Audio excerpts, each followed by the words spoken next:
So I'm going to be talking about this work titled Nearly Optimal Pseudorandomness from Hardness. This is joint work with Dean Doron, Donna Moshkovitz, and David Zuckerman. So this talk is about derandomization. More specifically, it's about the BPP versus P problem. We know from previous works that BPP equals P under certain circuit complexity assumptions.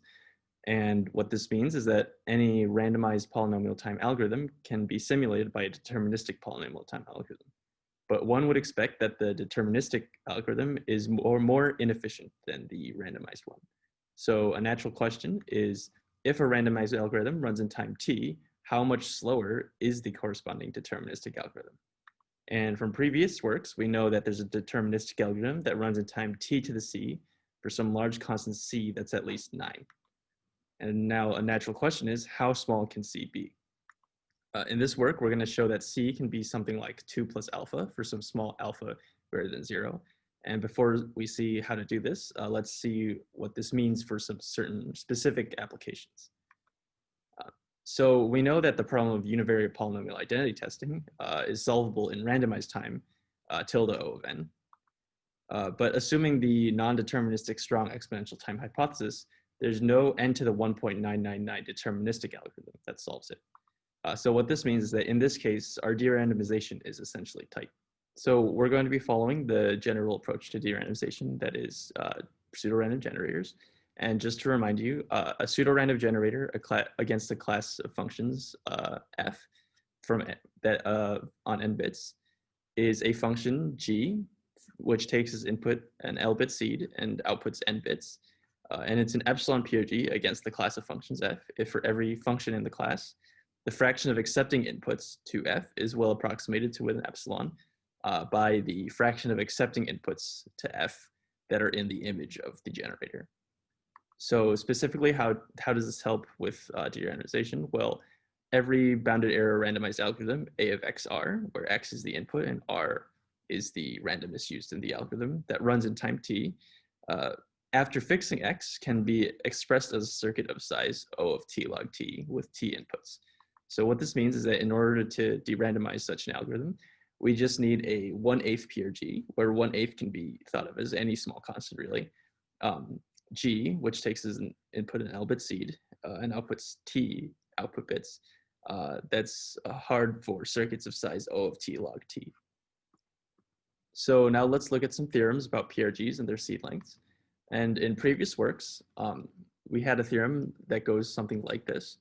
If you assume that there's a small constant beta, you can think of beta as close to 0, and a function on n bits to 1 bit that requires circuits of size 2 to the beta n for all sufficiently large n, then for some large constant c, which is at least 8, there's going to be a 1/8 PRG, g, from c times log t bits to t bits that's hard for circuits of size O of t log t.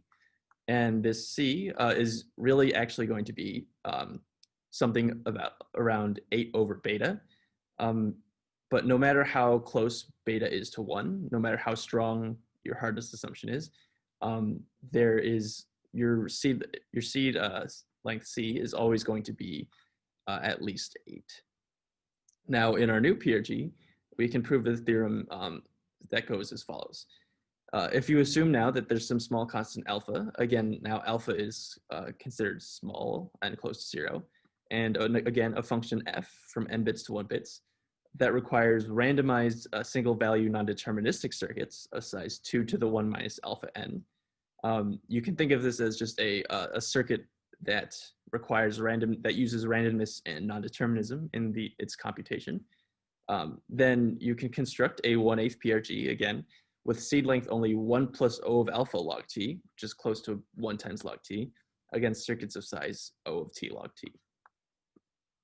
So now, just as an overview of parameters, we know that in previous works, the best known seed length for a PRG is something like c times log t for seed that has to be at least 8. And this yields a deterministic runtime of t to the 9. For circuits of size t, we should note that a seed length of 1 times log t is possible. So the question is, how can we prove our new theorem and get c close to 1? Now, to see how our new construction works, let's first warm up and examine some old techniques for constructing PRGs. And as a jumping off point, let's look at a work by Sedan, Trevisan, and Vidon in 2001. And in this work, we can show that if you consider a hard function f, which takes input log n bits and outputs a single bit, that's hard for circuits of size s. In other words, any circuit computing f has to have size at least s. Then if you encode the n-bit truth table of f via a binary locally listed codable code, what you can show is that a random bit in the encoding of this n-bit truth table is pseudorandom for circuits of size roughly s. So as a visual representation, what's going on is you have the n-bit truth table of some function from log n bits to 1 bit, and you encode it with a binary locally listed codable code from n bits to, say, c times n bits. And this gives you a string of length c times n. Now, what we can do is we can use our random seed to, which is log cn bits long, to index into a random coordinate of the encoded version of f.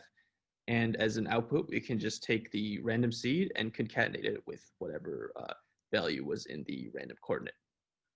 Now, this gives you a 1-bit stretch because given a random seed of length log cn, we can get out 1 extra bit of pseudorandomness.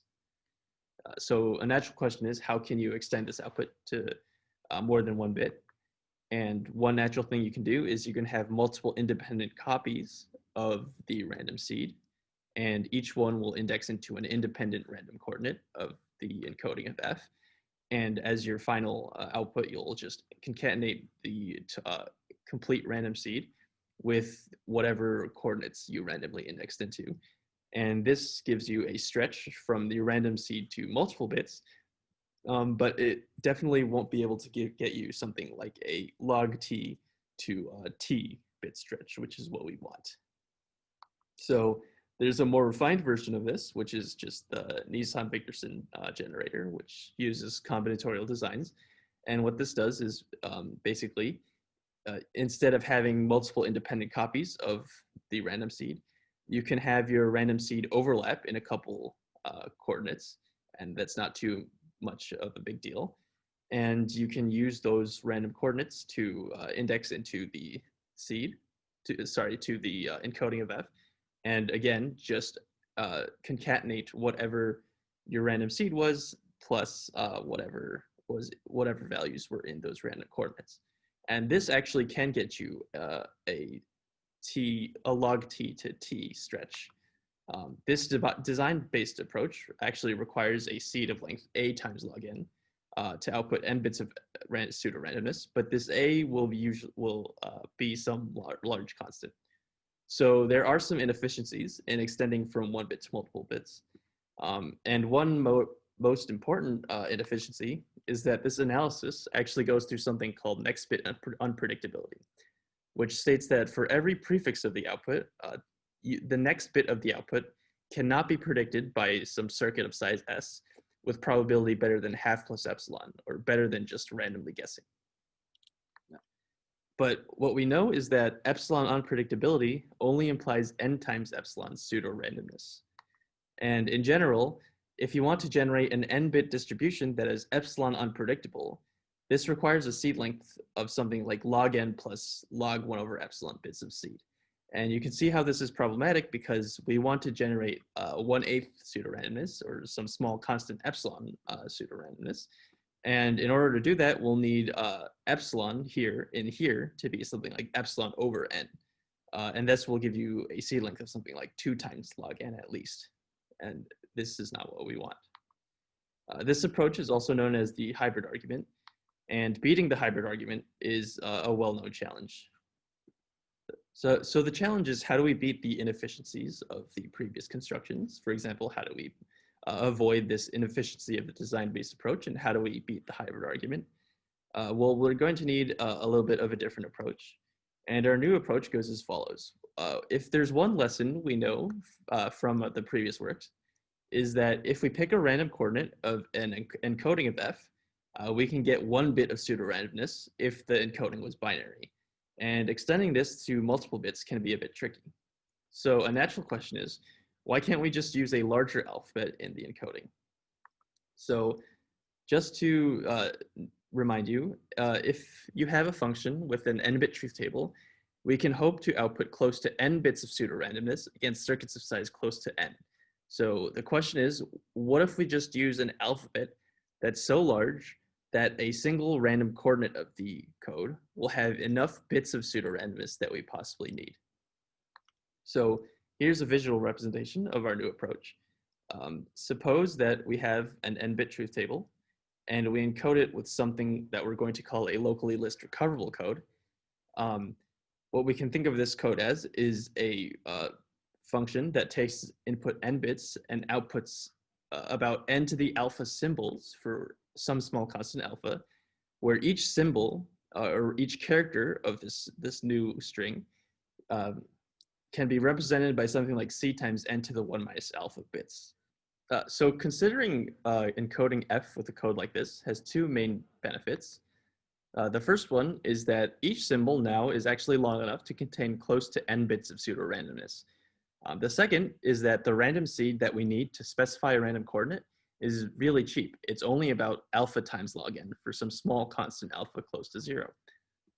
Now, we can't hope that a random symbol in this arrangement is going to be perfectly pseudorandom. For one thing, that would just mean that we're done now, and we would have generated a pseudorandom output with only alpha times log n seed, which seems unlikely. But we can hope that it contains as much pseudorandomness as needed. Or in other words, we're going to say that it contains high pseudoentropy, and we'll talk about the definition of that in a second. What we can then show is that if we apply an extractor to a random variable with high pseudoentropy, we can get out pseudorandomness. So just to recap, the total seed length of such a construction would be alpha times log n for the random seed to specify a random coordinate in the code. And if we use an extractor that is efficient at seed length, say something like 1 times log n, we'll get a total seed length of something like 1 plus O of alpha log n, which is what we want. So for the remainder of this talk, there will be two sections. The first one is how can we obtain pseudoentropy from this random coordinate of a code technique.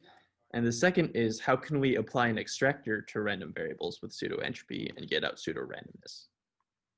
So let's start and let's talk about how to generate pseudoentropy via our random coordinate of a code technique. So first, we obviously need an actual definition of pseudoentropy. And there are many, but the one that we'll specifically focus on in this talk is one that's a simplified version of Yao pseudoentropy.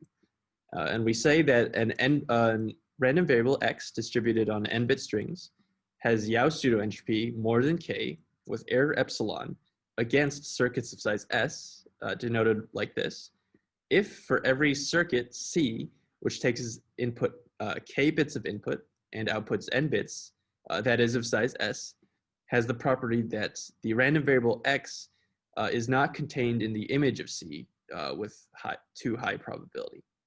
So visually, what you can think of this as is if the random variable x has pseudoentropy less than k, this means that there is some circuit c that takes as input k bits of input and outputs n bits that is of size s, such that if you look at, say, the elements in the support of x, they are highly concentrated in the image of the special circuit C.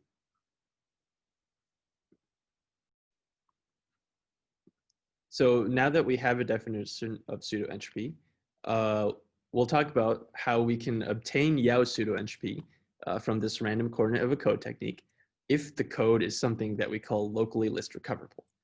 So now we'll have to give you a definition of locally list recoverable.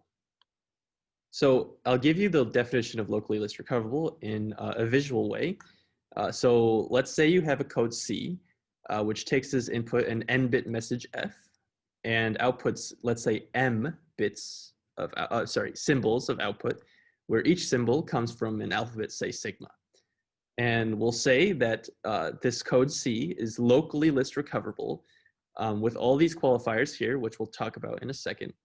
So we'll say C is locally list recoverable, handling lists of size 2 to the k from agreement epsilon using Q queries with recovery circuit size S sub C if it's possible to recover the original message F in the following decoding scenario. So in the decoding scenario, let's say you're given M lists, one for each coordinate, and each list is naturally some subset of the possible symbols that could have been in that coordinate. And let's say that the total sum of the sizes of the lists is at most 2 to the k. So here the total number of rectangles is at most 2 to the k. Now, let's suppose further that for some epsilon fraction of these lists, the actual symbol that is the encoding of F, that is in the encoding of F, is actually in the list. So here, for example, this purple symbol, C sub F sub n minus 2, is going to actually be 0, 1, 1, 0, 0, 1, and this symbol here is going to be 1, 1, 1, 1, 0, 1, and so on. Now, in this decoding scenario, it's locally list recoverable if there exists some recovery circuit of size S sub C with the property, that if you input X or some index to the message, it'll output the corresponding bit F of X in the message. And naturally, this recovery circuit is allowed to use black box oracle gates, and these black box oracle gates represent ways to query and read elements in the list in order to determine and decode F.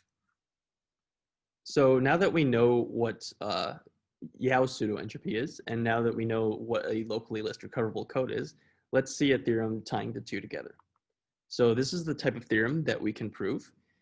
Suppose that you have a circuit, a code C, which takes as input n bits and outputs m bits in some alphabet sigma.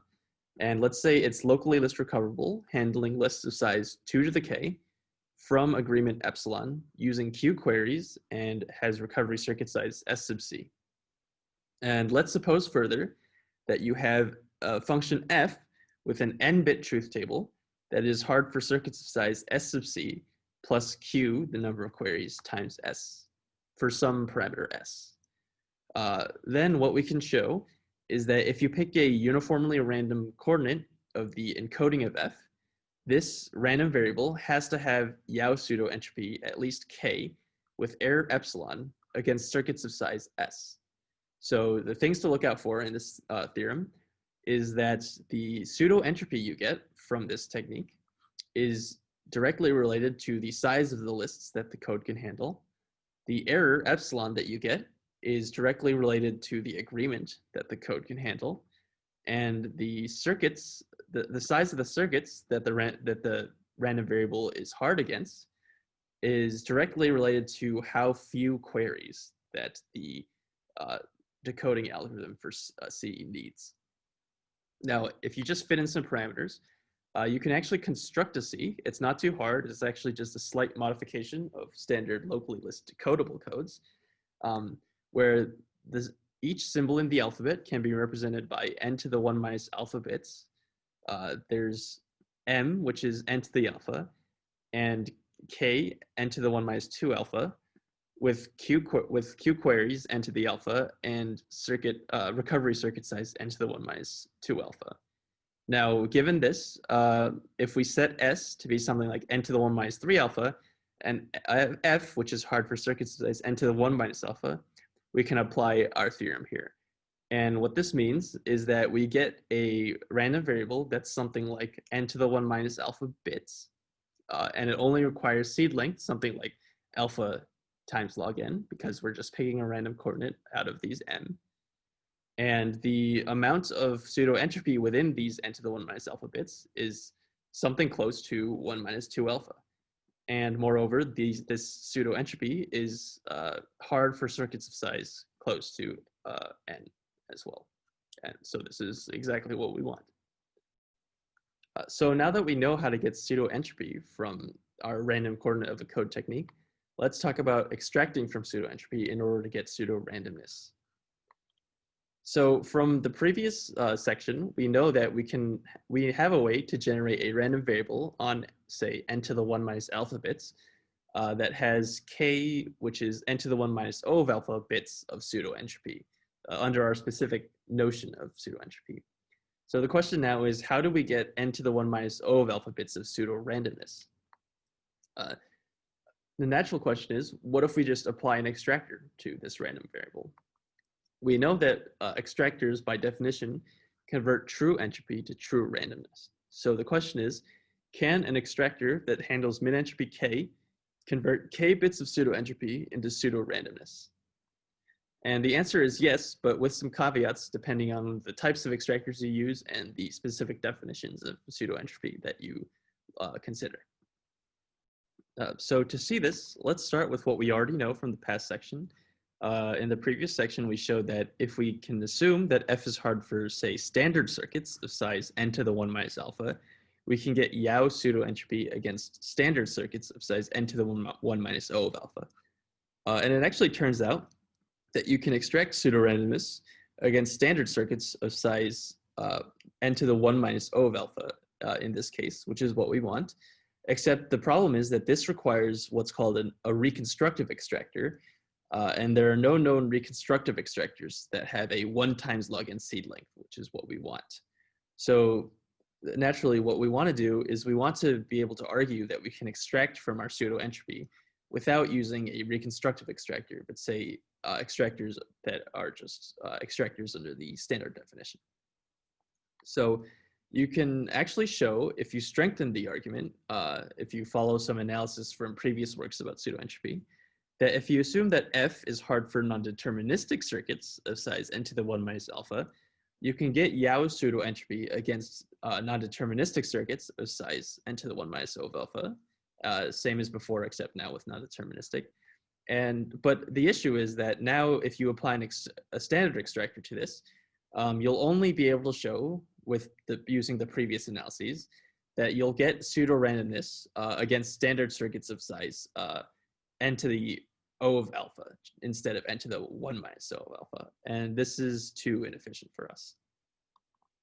So in our work, what we can show is that if we strengthen this assumption further and assume that F is hard for randomized non-deterministic circuits, so some analog, some non-uniform analog of, say, MA, intersect co-MA, you can, again, just get out Yau pseudoentropy that's hard against randomized non-deterministic circuits of size n to the 1 minus O of alpha. And now we can actually apply a standard extractor, and this will give you pseudorandomness against standard circuits of size n to the 1 minus O of alpha, which is what we want. So just to conclude, what we've shown is that in previous works, we can obtain PRGs from hardness assumptions with seed length c times log n for some large constant c at least 8. And there's a simple general technique, which is encode a hard function with a code and then pick a random coordinate of the code. And what we showed is that if we use a code with a large alphabet that's locally less recoverable, we can get a pseudoentropy generator out of this technique under a specific notion of pseudoentropy. And we can show that if we apply an extractor to a random variable with this notion of pseudoentropy, we can get pseudorandomness for standard circuits if the pseudoentropy was against circuits with non-determinism and randomness. So there's some natural open questions to consider here.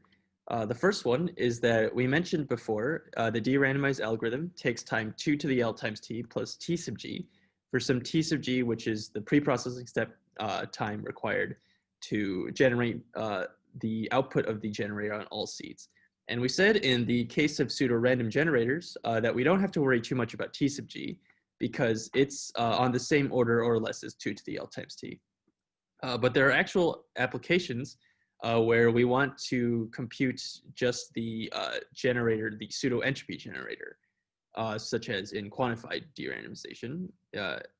And in this case, it actually turns out that since in our pseudoentropy generator, in order to just get pseudoentropy, the number of seeds is so small that it's actually more efficient to compute the algorithm on all seeds usually than it is to pre-process and compute the support or the image of the generator on all seeds.